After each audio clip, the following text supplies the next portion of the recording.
Secretary of Commerce, Wilbur Ross. Thank you, Wilbur. Secretary of Housing and Urban Development, Ben Carson. Thank you, Ben. Small Business Administrator, Jovita Carranza. Thank you, Jovita. Very popular, Jovita. And Representative Mike Garcia. Good, thank you. Thank you. Congratulations, Mike. That was a big win, huh? Biggest in 22 years, they say, huh? First time in 22 years. That's a good one. Well, you got something special going, right? Thank you, Mike. Great job. Yesterday, I was delighted to host my friend, President Lopez Obrador of Mexico, here in the White House and affirm the close and continued friendship between the United States and Mexico. It's never been better. The executive order I will sign in a few moments will expand our efforts across all of federal government to deliver educational and economic opportunity for Hispanic Americans. At the heart of our strategy to create a prosperous future for every Hispanic American, as well as all Americans, is a great family of education. We are going to have a tremendous program, and we have, and you know, we're a believer in choice. Choice. The other folks don't believe in choice, and choice is a great civil rights issue and maybe the great one of our times. I'm going to fight to ensure that every Hispanic American parent has the freedom and the right to send your child to the public, private, charter, faith-based, magnet, home, or independent school of your choice. And school choice is an incredible issue in many ways. It's a political issue, I agree. Most people agree with us. The smart ones definitely agree with us. But it's also a moral issue, and it really is a fundamental issue of civil rights. No American student should ever be trapped in a failing government school, which has happened so often for so many years. It's one of the problems you see when you see these cities going up in flame. One of the most successful educational models is the charter school, which has been under unceasing attack from the radical left. Charter schools have been incredible, but they're under attack, and you know why they're under attack. More than 1 million Hispanic American children currently attend charter schools, and nearly 1 in 3 charter school students is Hispanic American. I'm proud that under my administration, we've delivered $1.5 billion for public charter schools. That's a record. As long as I'm president, I will never let your charter schools be taken away from you, be taken down. I will never let you down. I will never let Hispanic American or any American down. That I can tell you. Under our leadership, the Hispanic American high school graduation rate has reached an all-time high in the history of our country, and the dropout rate has reached an all-time low in the history of our country. We've also delivered a $1 billion grant for minority-serving institutions, including Hispanic-serving institutions of higher learning. Our new Hispanic Prosperity Initiative will also expand access to trade schools, something that's been really badly missing. Trade schools, so important. Work-based learning and vocational education, so important. Vocational. When I was young growing up, I used to see vocational school, Edison Vocational School. That meant people with a great talent, but a talent different than history and math and other things. But they had the same talent or far greater than many of the A students that studied other things. Vocational school.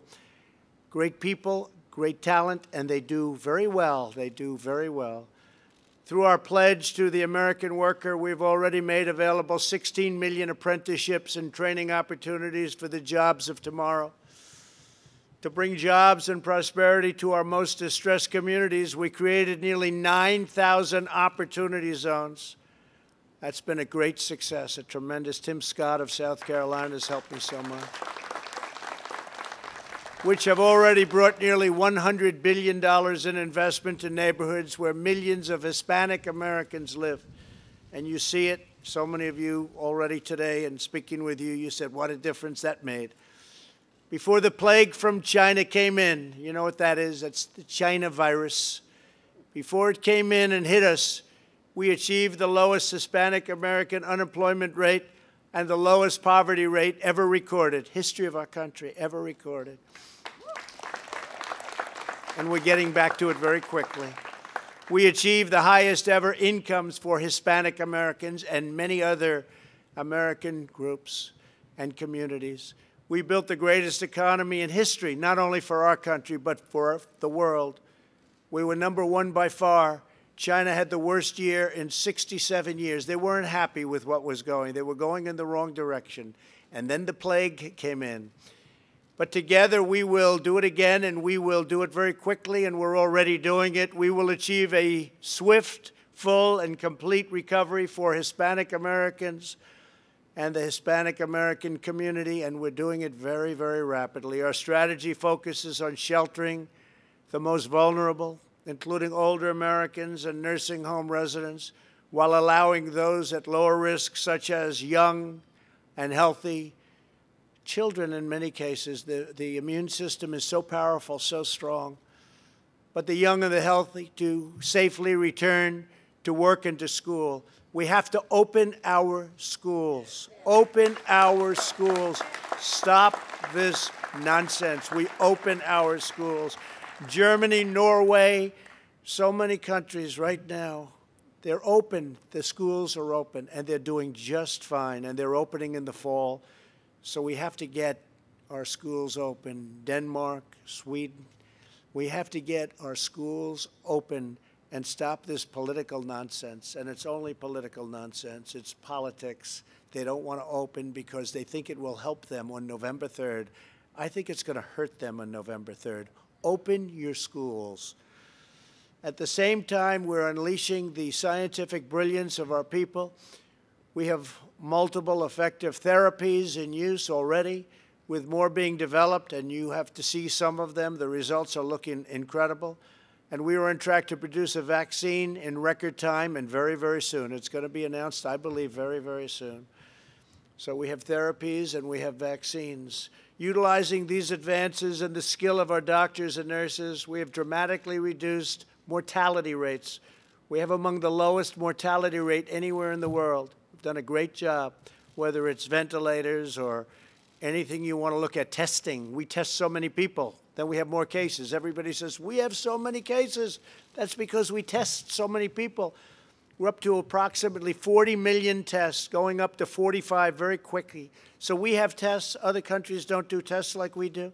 So we show cases. Other countries don't show cases. But what we do have is we have perhaps the lowest, but among the lowest, but perhaps the lowest mortality rate, death rate, anywhere in the world. And that's a tremendous sign as to what we're doing and what our doctors have learned and the kind of things that we're using. It's an incredible number, statistically an incredible number. A policy of never-ending lockdowns, month after month, would ultimately do more harm than good to public health, and so bad for our children. As a result, it really is more loss of life. We can't do that. We have to get back now. We did it right. We saved millions of lives by what we did. We shut it down. We saved millions of lives. I put a ban on China, heavily infected. I put a ban on Europe very early, both of them very early. We saved millions of lives. Now it's time to get back to work. A lot of people were against those bans, and now they admit, most of those same people admit that ban was the greatest thing. It saved so many lives. Crucially, we realize that the health of a nation's economy is fundamental to the health of its people. In the last 2 months, we have begun the fastest economic comeback in history, including an increase in Hispanic American employment of more than 2.1 million jobs. It's a record. The Hispanic Prosperity Initiative will help build on this program. I will be naming a leader of incredible vision, former Lieutenant Governor of New Mexico, John Sanchez. And I know he's here. John, I'd love to have you come up and say a few words, please. Thank you very much. Well, thank you, Mr. President. What an